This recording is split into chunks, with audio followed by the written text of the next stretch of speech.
Hoy, el subsecretario Pablo Culi Morales de Prevención y Promoción de la Salud y el subsecretario Miguel Mesmacher, subsecretario de Ingresos de la Secretaría de Hacienda, publicaron un artículo que ayuda a centrar muy bien la discusión sobre las bebidas azucaradas. Me da muchísimo gusto, Miguel, que estés en la línea para platicar sobre este artículo. Muy buenas noches. Muy buenas noches, David. Siempre con mucho gusto estar contigo y con tu auditorio. Hay la impresión de que el IEPS que se le cobra a las bebidas azucaradas no está funcionando. Ustedes demuestran con datos que no es así. David, yo creo que vale la pena incluso recordar cuál es la motivación, donde como tú sabes, pues realmente en México tenemos un problema muy serio de salud pública en materia de obesidad y sobrepeso, donde México, por ejemplo, es en segundo lugar en obesidad en la OCDE, en cuanto a adultos, el tercer lugar en cuanto a niños, y donde eso obviamente se ha manifestado en problemas muy serios de salud, donde, por ejemplo, la tasa de mortalidad por la diabetes es del orden de 4 veces el promedio de la OCDE. Entonces, en ese contexto es que se propone este IEPS a las bebidas saborizadas, endulzadas con azúcar, que busca el que disminuya el consumo de este tipo de bebidas y aumente y se sustituya por el consumo de otros productos que no tengan estos efectos, como por ejemplo el agua embotellada. Recordarle otra vez al público que la intención del impuesto no era recaudar, sino era que la gente cambiara su patrón de consumo por un tema de salud. Exactamente, y donde además la recaudación que se obtuviera, la intención era que esa recaudación se estuviera destinando a programas para combatir pues justamente temas de prevención de sobrepeso, aumentar la disponibilidad de agua potable en las escuelas y en comunidades. Entonces pues realmente había un efecto tanto por el lado del impuesto de cambiar comportamiento, como luego que los recursos que se obtuvieran se estuvieran destinando a actividades que nos contribuyeran, que nos ayudaran también a resolver el problema. Gran parte de quienes se oponen a este impuesto dicen que no se han cumplido los objetivos, que no han cambiado radicalmente las cosas. ¿Se ve así desde el punto de vista de la Secretaría de Hacienda, desde el gobierno, diría yo? Pues mira, yo te diría, estos números de los que platicábamos en términos de los cambios en patrones de consumo de bebidas y de agua embotellada, implica una disminución de casi 10% en el consumo de calorías medido como el monto de calorías que consume una persona con sobrepeso versus una persona que tiene una alimentación y un peso normal.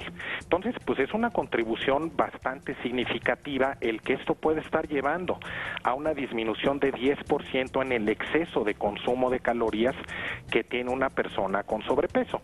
Obviamente, esta no es la única solución. Esta medida se tiene que complementar con toda una serie de políticas públicas adicionales en que se ha venido trabajando.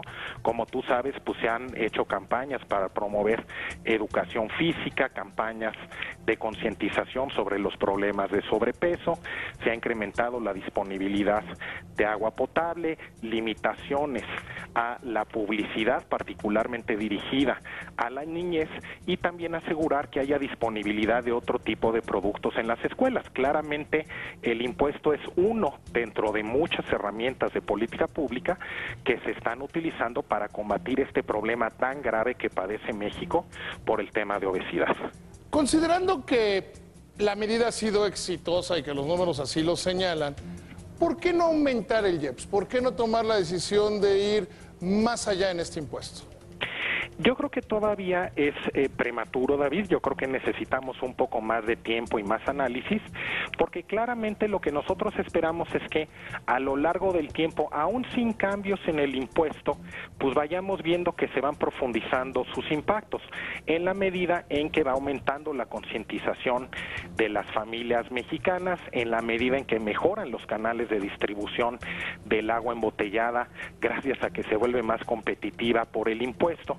Entonces, en ese sentido, nosotros creemos que en 2014 no es que ya hayamos observado todos los impactos ni del impuesto ni de estas políticas adicionales que platicábamos desde el punto de vista de cambios en lo que hay disponible en las escuelas, educación física, etcétera.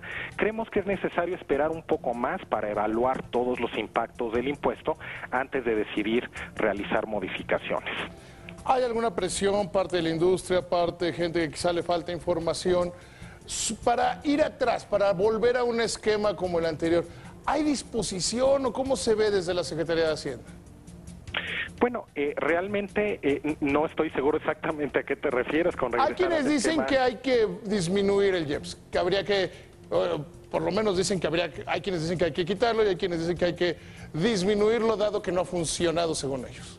Bueno, yo creo que estos resultados que platicábamos son muy claros desde el punto de vista de que ha habido un impacto positivo, pero obviamente, digamos, tampoco es conveniente el estar cambiando los impuestos todo el tiempo desde el punto de vista de la certidumbre, pues también de las empresas, de la inversión que se realiza en el sector, desde los mismos consumidores, sobre todo si todavía no tenemos una evaluación completa de todos los impactos.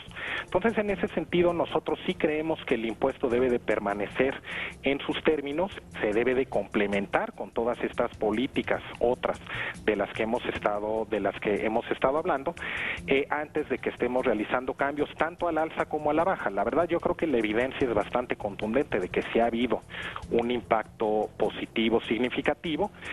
Yo creo que en ese sentido no sería conveniente el que se estuviera eliminando el impuesto, pero yo creo que también es prematuro el estar realizando modificaciones al alza en el mismo. Miguel, te agradezco muchísimo que me hayas tomado la llamada. Un gusto platicar contigo. Igualmente, siempre con mucho gusto, David. Muy buenas noches. Y muy buenas noches al auditorio. Que le vaya muy bien. Te invitamos a seguir cuestionando la información con los siguientes videos.